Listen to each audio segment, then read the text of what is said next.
Hello viewers, welcome to our channel Avira Fertility Hospital. నేను మీ doctor విజయారెడ్డిని. April 19న world liver డేగా మనం పరిగణించి every year లివర్ని గురించి తీసుకోవాల్సిన జాగ్రత్తల గురించి అవగాహన కల్పిస్తుంటాం అన్నమాట. లివర్ని మనం ఎంత ప్రొటెక్ట్ చేసుకుంటే మన ఫ్యూచర్ అంత బాగుంటుంది. లివర్ మానవ శరీరంలో అన్ని ఆర్గన్స్ని కంట్రోల్ చేస్తుంది కాబట్టి దాన్ని సేఫ్గా ఉంచుకోవాల్సిన అవసరం ఎంతైనా ఉంది. అలాగే మన ఫెర్టిలిటీకి రిలేటెడ్గా ఆల్మోస్ట్ చాలా సెక్స్ హార్మోన్స్ని లివర్లోనే మనకి బయోడిగ్రేడేషన్ అయితే కాబట్టి మనకి లివర్ హెల్దీగా ఉంటేనే మనం ఫెర్టిలిటీ పరంగా ముందుకెళ్ళగలం అన్నమాట. సో ఈ లివర్లో ఏంటంటే కొన్ని ఆల్కహాల్ వల్ల వస్తాయి, కొన్ని నాన్ ఆల్కహాలిక్ వస్తాయి అన్నమాట. సో ఆల్కహాలిక్ సిరోసిస్ ఉన్న వాళ్ళకి బేసిక్గా లివర్లో వెళ్ళవలసిన హార్మోన్స్ ఏవి డిగ్రేడ్ అవ్వవు. సో హార్మోనల్ ఇంబ్యాలెన్స్ అన్నది ఎక్కువ అవుతుంది.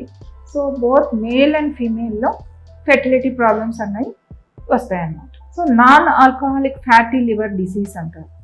వీటిల్లో కూడా మేల్లో sperm concentration, sperm count, sperm motility అన్నీ కూడా తగ్గుతాయి. ఎందుకంటే టెస్టోస్టిరోన్ బైండింగ్ గ్లోబులిన్ అనేవి రెండు కూడా తగ్గిపోతే కనుక మనకి స్పర్మ్ కౌంట్ అనేది బాగా తగ్గిపోతుంది. లివర్తో సంబంధం లేకుండా నాన్ సిరోటిక్ పోర్టల్ హైపర్ టెన్షన్లో మనకి లివర్ ఫంక్షన్తో మనకి పరిగణనలోకి తీసుకోము కనుక ఆ ఒక్క దాంట్లో మాత్రమే కొంతవరకు ఫెర్టిలిటీ అనేది రిటైన్ అవుతుంది. మిగతా సిరోసిస్లో అయినా నాన్ ఆల్కహాలిక్ ఫ్యాటీ లివర్ డిసీజ్లో అయినా బోత్ మేల్ అండ్ ఫీమేల్లో ఫెర్టిలిటీ పరంగా లివర్ ఖరాబ్ అయినప్పుడు ఫెర్టిలిటీ తగ్గుతుంది. సో లివర్ని మనం బాగా ఆరోగ్యంగా చూసుకోవాల్సిన అవసరం ఎంతైనా ఉంది. అలాగే ఫీమేల్లో ఫెర్టిలిటీ అప్పుడు ఫెర్టిలిటీ ట్రీట్మెంట్ డ్రగ్స్తో లివర్ బాగా లేనప్పుడు లివర్ ఎంజైమ్స్ ఎలివేట్ అవుతాయి.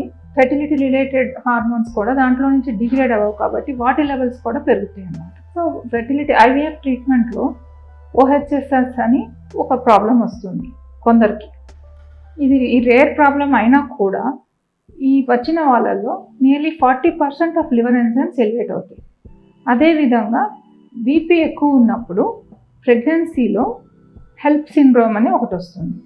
ఈ రెండు కండిషన్స్లో కూడా లివర్ ఎంజైమ్స్ అనేవి ఎలివేట్ అవుతాయి అన్నమాట. సో ఫెర్టిలిటీ ట్రీట్మెంట్ ఇస్తున్నప్పుడు ఓహెచ్ఎస్లో 40% లివర్ ఎంజైమ్స్ పెరిగితే ప్రెగ్నెన్సీలో బీపీ ఎక్కువైనప్పుడు హెల్ప్ సిండ్రోమ్ దీంట్లో కూడా మనకి లివర్ ఎంజైమ్స్ పెరుగుతాయి అన్నమాట.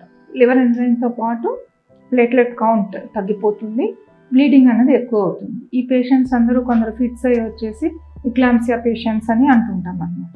సో ఈ విధంగా మనకి లివర్ అన్నది ఆరోగ్యంగా ఉన్నట్లయితే ఫెర్టిలిటీ ట్రీట్మెంట్ పరంగా అయినా తర్వాత కన్సెప్షన్ అయిన తర్వాత ప్రెగ్నెన్సీలో అయినా మనకి సేఫ్గా ముందుకెళ్ళి మంచి ఆరోగ్యకరమైన డెలివరీకి వెళ్ళగలుగుతాం అన్నమాట. లేనట్లయితే మధ్యలోనే బ్లీడింగ్ అయ్యే అవకాశం ఎక్కువ ఉంటుంది.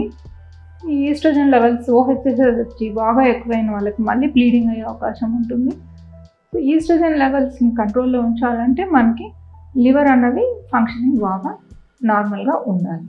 సో లివర్ని మనం కాపాడుకోవాల్సిన అవసరం ఎంతైనా ఉంది. సో ఈ అవగాహన కల్పించడం కోసం ఏప్రిల్ 19న వరల్డ్ లివర్ డేగా మనం ఎవ్రీ ఇయర్ పరిగణిస్తాం. Thank you.